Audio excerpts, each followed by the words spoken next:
beleza? Então, eu, professor de História, Diego Novaes. Na aula de hoje nós vamos falar sobre a segunda parte, né? A nossa segunda aula sobre Renascimento. Segunda aula de 3, e nós vamos ter mais uma aula sobre Renascimento.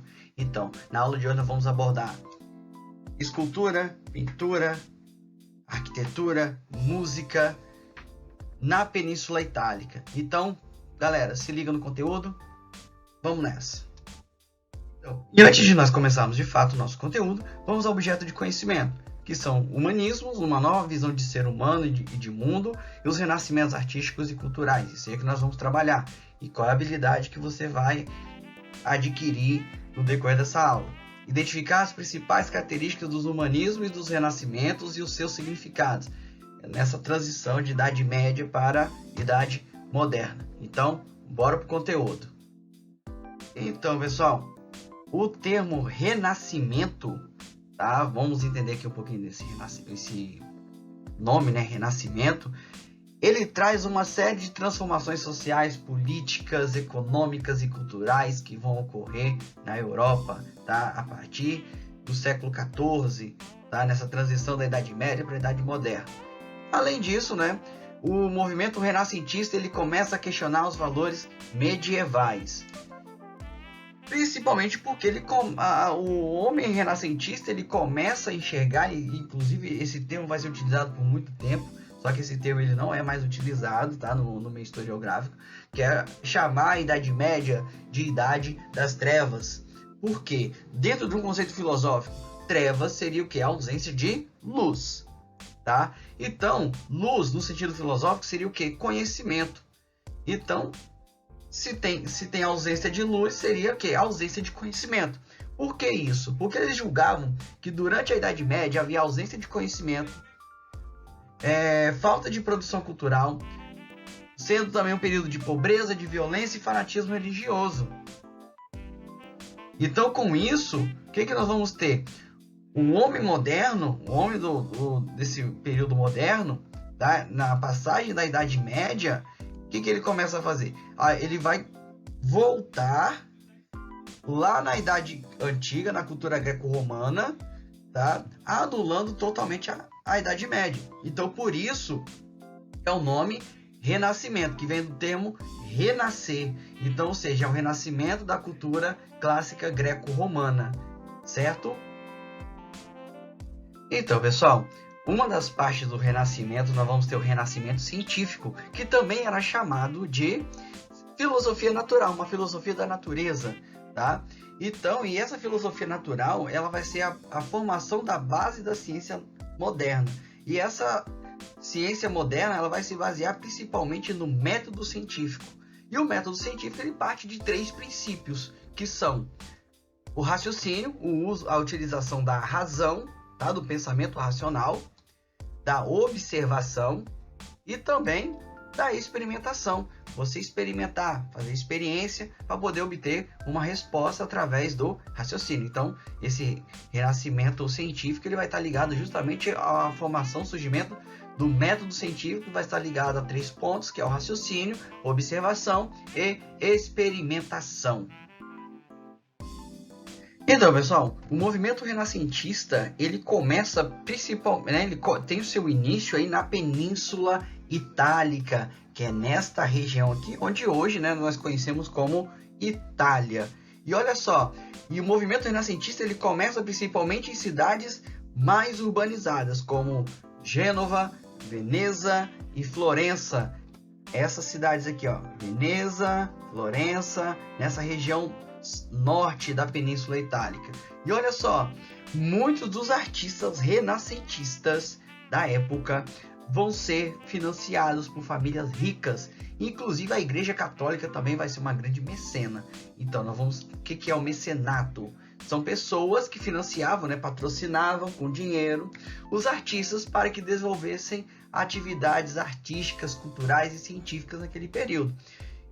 E a pessoa que se transformava em um mecena, uma pessoa que patrocinava um artista, eles buscavam ostentar fama e riqueza, tá? Olha aí, eu estou patrocinando aquele artista, né? Eu estou patrocinando a Leonardo da Vinci, Michelangelo, Rafael, Donatello.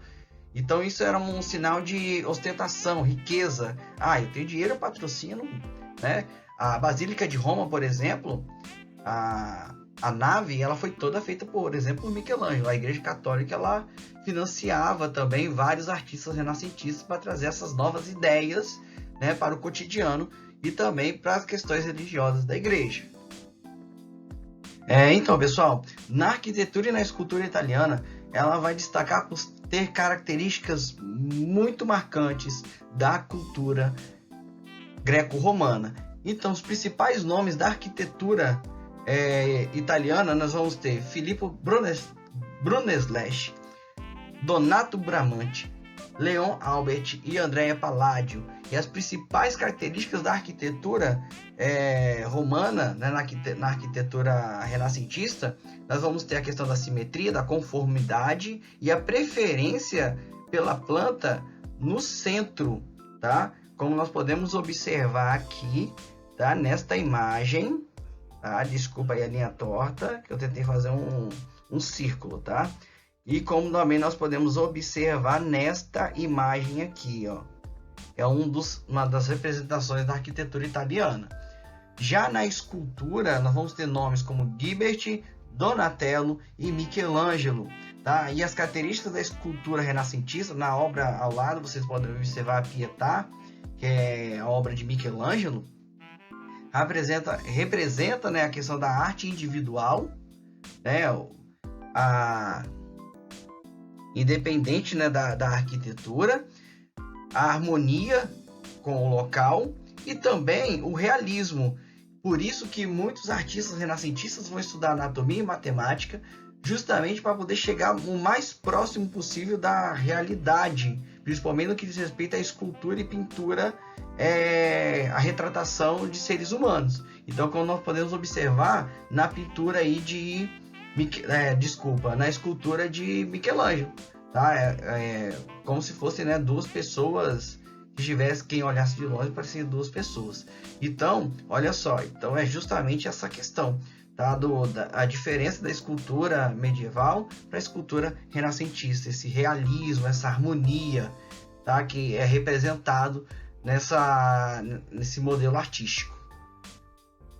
Então, pessoal, o movimento renascentista também vai ter uma grande influência na música, tá? Porque durante a Idade Média, as músicas, né, e as letras das músicas tinham uma grande influência religiosa. Lembrando, né, que a Igreja Católica ela dominava culturalmente e a questão ideológica durante toda a Idade Média. Então, na Idade Moderna, nós vamos ter a composição de músicas não religiosas, ou seja, músicas profanas, músicas laicas, ou seja, que não tem uma ligação religiosa. E nesse período nós vamos ter também a introdução da técnica da polifonia, que é a unificação harmônica de vozes e instrumentos.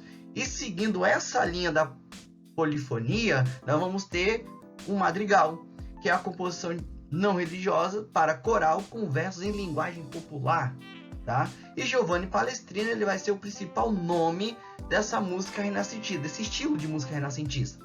E olha só, vamos ouvir um exemplo de música polifônica, que é essa unificação de harmonia de vozes e instrumentos. Uma música bem conhecida da galera e ultimamente tem utilizado muito nas redes sociais. Escuta aí.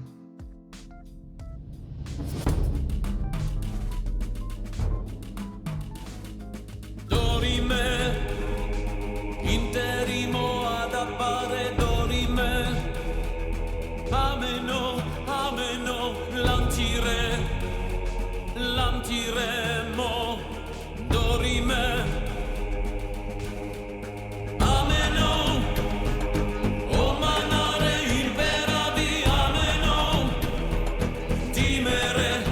Então, pessoal, esse é um tipo de música. A música saiu de novo.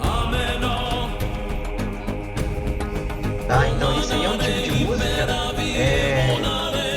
polifônica que tem essa unificação harmônica de vozes e instrumentos. Tá certo? Vamos para o próximo slide. E na literatura, tá? Nós temos aí grandes nomes aí da literatura renascentista italiana, que são Francesco Petrarca, Giovanni Boccaccio e Dante Alighieri, tá? Francesco Petrarca ele vai escrever a obra Cancioneiro, tá? Enquanto que Giovanni Boccaccio vai estar ligado à obra Decameron. E Dante Alighieri a uma das obras mais famosas, que é a Divina Comédia. Então, todas essas obras, elas não têm uma ligação religiosa, porque elas tratam de temas do cotidiano das pessoas, tá? Paixões, os sentimentos humanos, a inveja, tudo isso, tá? Então, todas essas questões humanas vão ser retratadas nessas obras, além da questão da poesia, do amor, tudo isso, beleza? Então, vamos para o próximo slide. Então, na pintura, a pintura renascentista, ela vai ter uma grande diferença, né, da pintura medieval, tá? Porque, se nós vamos ver mais adiante, tá? Os principais nomes da pintura renascentista italiana, nós vamos ter aí Giotto, Masaccio, tá? Botticelli, Michelangelo, que além de um grande escultor, também era um grande pintor, inclusive a Capela Sistina, tá? Na Basílica de São Pedro, foi todo ele que fez, tá? E tá lá até hoje. Nós vamos ter Rafael e Tiziano. Essas três primeiras obras aqui, essas três obras que nós estamos vendo, essa primeira aqui é a de Giotto, a segunda é de Masaccio e essa aqui de Vênus é de Botticelli, tá certo? Então, e as principais características dessa principal diferença, nós vamos aqui, tá? Na pintura, a diferença da pintura medieval e a pintura renascentista é que na pintura medieval predominavam, né, os temas religiosos. Podemos perceber que essas duas pinturas, elas retratam a mesma coisa no período medieval e no período renascentista. Essa pintura é chamada as Três Graças. Então, se nós vamos olhar as Três Graças no período medieval, nós podemos perceber o quê? A representação da figura plana, da figura humana, procurava se esconder a forma do corpo, tá? Por questão religiosa, igual, né, tem umas igrejas mais tradicionais, conservadoras, as mulheres têm que esconder a forma do corpo, aquela coisa toda, né? E eram representações planas, que não tinha equilíbrio, não tinha proporção, não tinha simetria, como assim, um pé maior que o outro, não tinha um realismo da altura, nada disso. Agora, na pintura renascentista, nós temos aí a figura humana, ela passa a ser valorizada, porque com o estudo da anatomia e a utilização da matemática, foi utilizado na arte para garantir a fidelidade da forma representada. Além de trazer o quê? A questão do equilíbrio, da proporção, simetria, da conformidade, o realismo. Tudo isso vai estar estampado, né? Vai estar inserido na pintura renascentista. Beleza? Então, pessoal, nós estamos chegando ao fim de mais uma aula. Tá? Espero que você tenha entendido o conteúdo, tá? Na nossa próxima aula, nós vamos estar trabalhando sobre a expansão do movimento renascentista para além da Península Itálica, né? O movimento renascentista vai chegar em países como Portugal, Espanha, Inglaterra, Holanda, Alemanha, enfim, nós vamos falar um pouquinho desse movimento renascentista nesses países, tá certo? Então, se você gostou da nossa aula, né, deixa o seu like, deixa o seu joinha aí, curta, né, o nosso canal, se inscreva também, vamos promover o nosso canal, beleza? Então, só quero agradecer a vocês por esse momento e dizer até breve.